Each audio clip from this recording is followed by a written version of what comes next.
महाराष्ट्र से शिवसेना के सांसद संजय राउत ने विशेष सत्र बुलाने की बात की है और उन्होंने कहा है कि केंद्र सरकार, मोदी जी एक विशेष सत्र बुलाएं जो कोरोना की बढ़ती हुई स्थिति, इसकी चिंताजनक हालत पर चर्चा के लिए एक सत्र बुलाया जाए। अब आपको बताएं, ये संजय राउत, पहले तो इनकी पूरी सरकार महाविकास अघाड़ी ये महाअघाई में लगी हुई थी और उघाई करने में सारे व्यस्त थे। मंत्री तक पे आरोप लग रहा था कि 100 करोड़ रुपए की उघाई कर रहे हैं और पुलिस जिसके ऊपर जिम्मेदारी थी कि वो गली मोहल्ले, मार्केट, होटल, मॉल, उन सब में ये देखे कि लोग कोरोना का पालन कर रहे हैं, गाइडलाइन का, कि नहीं कर रहे हैं, वही पुलिस पैसे ले लेकर लोगों को खुली छुट्टी दे रही थी कि तुमको जो करना है सो करो, हमें केवल हमारी एक सुविधा शुल्क फीस दे दो। और इस फीस की एवज में, पैसे की एवज में मौज मस्ती करने की खुली छुट्टी दे दी गई। मॉल, हॉल और बार सब खोल दिया गया, लोग पार्टियां करते रहे, सरकार सोती रही। आज 60,000 नए केस आ रहे हैं और इसके कारण महाराष्ट्र में स्थिति विस्फोटक हो गई है। लाशों के अंबार लगे हुए हैं मुंबई में। अब संजय राउत जागे हैं। उद्धव ठाकरे ने चिट्ठी लिखी है, मोदी जी ऑक्सीजन दो। तुम कहां थे भाई? ऑक्सीजन का कोई एक भी प्लांट लगाया? ऑक्सीजन के जो प्लांट महाराष्ट्र के अंदर है उनसे सप्लाई की बात की, वेंटिलेटर का इंतजाम किया? नहीं। 5 लाख बहुत बड़ी संख्या होती है जी। 5 लाख कोरोना की वैक्सीन जो केंद्र सरकार ने दी थी फ्रंट लाइन वर्कर को लगाने के लिए, वो वैक्सीन खराब कर दी, व्यवस्था ठीक नहीं कर पाए, तो कोरोना फैल गया। तो आज वो कह रहे हैं संजय राउत जी कि लोगों में घबराहट है, युद्ध स्तर पर ऐसा लग रहा है जैसे युद्ध की स्थिति बन गई हो। भाई, युद्ध की स्थिति आपके महाराष्ट्र में आपको लग रही होगी, पूरे देश में नहीं है। उत्तर प्रदेश आओ, दिखाते हैं तुम्हें। केवल 5 जिले में लॉकडाउन लगा है, बाकी सब शांति से हैं, केस हैं, लेकिन युद्ध की स्थिति नहीं है। हां, जहां जहां कांग्रेस का साथ है या जहां जहां विपक्षी हैं वहां जरूर ये दिक्कत है। जैसे दिल्ली है, वो पीछे से सेकंड है, आप फर्स्ट नंबर पे हो। इंतजाम करने में सबसे फिसड्डी नंबर 1, फिर नंबर 2 पे दिल्ली। और आप लोग अब कह रहे हो मोदी जी, मोदी जी, मोदी जी। अब मोदी जी याद आ रहे हैं, तो मोदी जी याद आ रहे हैं, लेकिन दूसरी तरफ देखिए, जो मंत्री हैं महाराष्ट्र सरकार में, उद्धव ठाकरे जी के सुपुत्र आदित्य ठाकरे, वो तो अभी बयान दे रहे थे कुछ दिन पहले कि अभी तो दूसरी फेज चल रहा है, दूसरी लहर चल रही है कोरोना की, हम तो तीसरी लहर की तैयारी कर रहे हैं। लोग उनका मजाक बना रहे थे, हालांकि वो कह रहे थे तीसरी लहर की तैयारी में है, हमारे पास 5 लाख बेड की हम तैयारी कर रहे हैं जो ऑक्सीजन से युक्त हैं। अच्छा भाई, आपके पास अगर 5 लाख बेडों के हॉस्पिटल का इंतजाम है, ऐसे हॉस्पिटल आपने बनाए हैं जिसमें पेशेंट को ऑक्सीजन मिल सकती है, तो आज की डेट में जो लोग मर रहे हैं बिना ऑक्सीजन के, आपके पिताजी यानी उद्धव ठाकरे जी वो पत्र क्यों लिख रहे हैं फिर मोदी जी को कि ऑक्सीजन की कमी है? आपके पास तो तीसरी लहर की तैयारी है।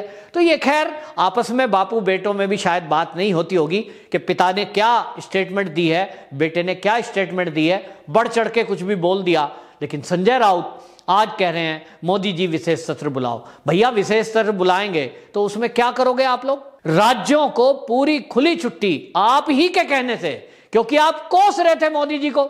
मोदी जी लॉकडाउन क्यों लगाया? मोदी जी हर फैसला क्यों लेंगे? हम राज्य की सरकार क्या करेंगे? हमें हमारे फैसले लेने दो, हमें अरेंजमेंट करने दो। तो मोदी जी ने कहा ठीक है, करो। वैक्सीन देश के वैज्ञानिकों ने बनाई है, उसका हम अरेंजमेंट करेंगे, क्योंकि हमको मिलिट्री वालों को देखना है, हमको पुलिस को देखना है, हमको अर्धसैनिक बलों को भी देखना है जो सड़क पे खड़े होकर ड्यूटी दे रहे हैं। तो इसलिए फ्रंट लाइन वर्करों को पहले वैक्सीनेशन हो जाए। ये कब होगा? जब कोरोना की वैक्सीन जितनी बनी है वो केंद्र के पास जाएंगी, केंद्र फिर आगे उनको राज्यों को देगा। मोदी जी ने बगैर किसी सत्र के खुद वो पूरी नजर बनाए हुए हैं और जो जरूरत आपके अकॉर्डिंग आपको लगेगी उसके पहले ही वो फैसला ले रहे हैं। और इसलिए फैसला लिया गया है कि 18 साल से ऊपर के जितने भी युवा युवती हैं देश के, उन सबको वैक्सीन लगेगी 1 तारीख से, 1 मई से। तो विशेष सत्र की जरूरत नहीं है। विशेष सत्र में आप क्या करने वाले हो? मान लीजिए सत्र बुला भी लें संसद का, तो उसको आप कोरोना के इस काल में बुला नहीं सकते। देश के पूर्व प्रधानमंत्री मनमोहन सिंह को कोरोना हो गया है, सबको फैल रहा है, योगी जी को कोरोना है तो कईयों को हुआ है, तो आप विशेष सत्र बुलाकर क्या दिखाना चाहते हो? आप केवल बयानबाजी संजय राउत जी इसलिए कर रहे हो ताकि लोग वाले समझें, ओहो संजय राउत जी सांसद हैं, देखो कितनी चिंता है इनको महाराष्ट्र की, ये विशेष सत्र बुलाने को कह रहे हैं। अरे भाई संजय राउत जी, आप अपनी सरकार को कहिए जो महाराष्ट्र में महाविकास आघाड़ी सरकार है कि वो उगाही से ध्यान हटाए और जनता की तरफ थोड़ा ध्यान लगाए। तो आपको तो ऑक्सीजन दान में दे रहे हैं, कोई टाटा दे रहा है, कोई बिरला दे रहा है, कोई आपको अभी अंबानी ने दी है, ये तो दान दे रहे हैं आपको। और आपकी सरकार में जो कांग्रेस साथ में है, जरा बात करो राहुल गांधी जी से। आप संजय राउत जी विशेष सत्र बुलाओ, अपना अपना बुलाओ, तीनों महाविकास आघाड़ी का, और उसमें बैठकर राहुल गांधी को बुलाओ, उसको बोलो कि जिस अडानी अंबानी को तुम दिन रात कोसते हो, गाली देते हो, अभी तक भी आप असम में रैली कर रहे थे और बंगाल में वहां भी गाली दे रहे थे कि मोदी सरकार अडानी अंबानी की सरकार है। उसी अडानी अंबानी ने महाराष्ट्र सरकार को, महाराष्ट्र की जनता के लिए कितनी ऑक्सीजन दी है? 100 मीट्रिक टन तो आपको अंबानी ने दी है, और फिर आपको अडानी दे रहे हैं, फिर आपको टाटा दे रहे हैं, ये सब दान में दे रहे हैं ताकि महाराष्ट्र में जो लोगों की हालत आपने बना के रखी है उससे लड़ने में आपकी मदद करें। उसके बावजूद भी आप मोदी जी की तरफ देख रहे हैं, अच्छी बात है, वो कि देश के प्रधानमंत्री हैं, मदद करते हैं केंद्र सरकार, लेकिन आप विशेष सत्र की मांग करके क्या दिखाना चाहते हो? केवल लोगों को ये बताना चाह रहे हो कि आप कितने सीरियस हो। भाई संजय राउत जी, आप अगर सीरियस होते तो महाराष्ट्र के अंदर अस्पताल बनाए होते। कितने अस्पताल बनाए आज तक आपने? टेम्परेरी अस्पताल कितने बनाए जरा बताओ? प्रवासी मजदूर जो छोड़कर पिछले साल भागे थे, तब आप कह रहे थे हम इंतजाम करेंगे, इस बार फिर जा रहे हैं, ट्रेनें बसें भरी हुई हैं।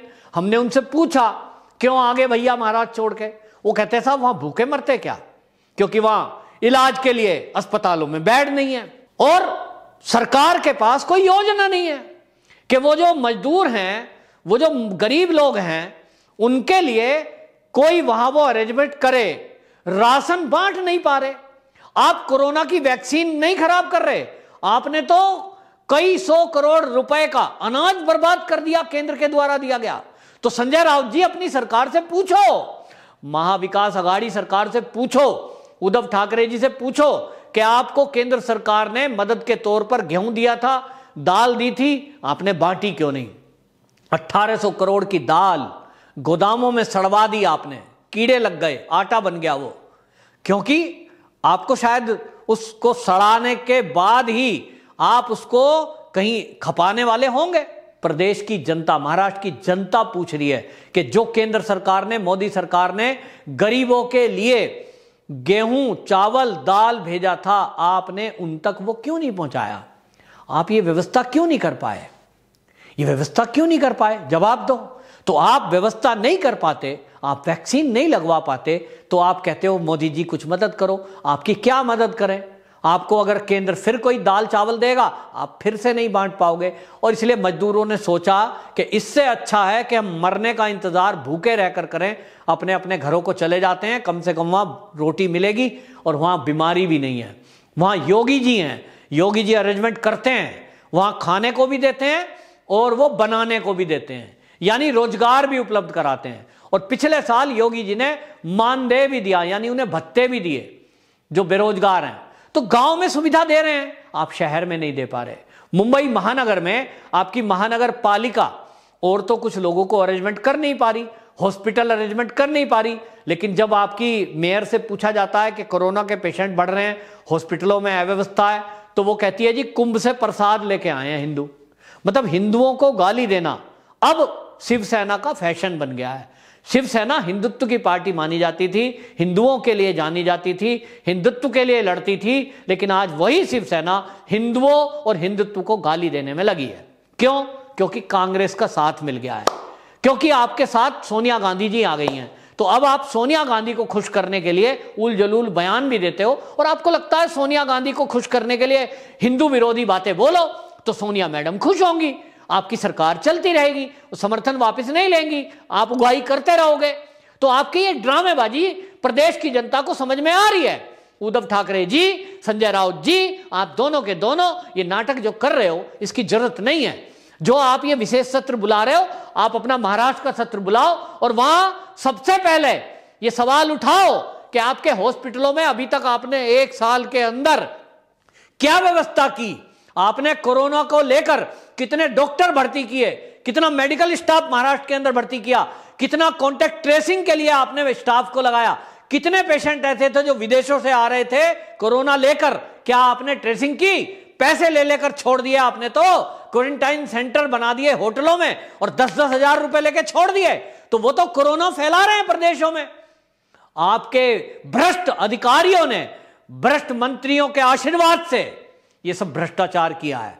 भ्रष्टाचार के कारण आज महाराष्ट्र के लोग मरने को मजबूर हैं, मरने को, कोरोना से तड़प तड़प के मर रहे हैं। तो वो सोच रहे हैं कि किस टाइम पे हमने ये सरकार धोखा देकर बन गई, हालांकि चुनी नहीं है, धोखे से बनी है।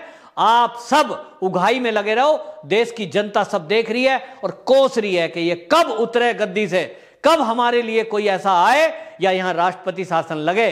लेकिन जब कोई राष्ट्रपति शासन की बात भी नहीं करता तो संजय राउत उनको धमकाने की बात करते हैं, हमारे प्रदेश में राष्ट्रपति शासन लगाने की सोचना भी मत। अरे भाई, कौन सोच रहा है? जनता सोच रही है। तो जनता को मारोगे जाके क्या? हाँ हाँ, मार दोगे आप तो घर में जाके, कल्चर है। तो शिव सैनिक जाके यही काम करते हैं, तो करते रहो दादागिरी, गुंडागर्दी, लेकिन जो करने का काम है उसे करो। अभी जो लोग वहां बचे हैं उनके लिए सुविधा करो, केंद्र की तरफ से आया हुआ जो अनाज है उसको जरा बांटो, और जो आपने गोदामों में सड़ा दिया है उसका हिसाब दो। जो वैक्सीन आपने 5 लाख खराब करी है उसका प्रदेश की, महाराष्ट्र की जनता को हिसाब दो।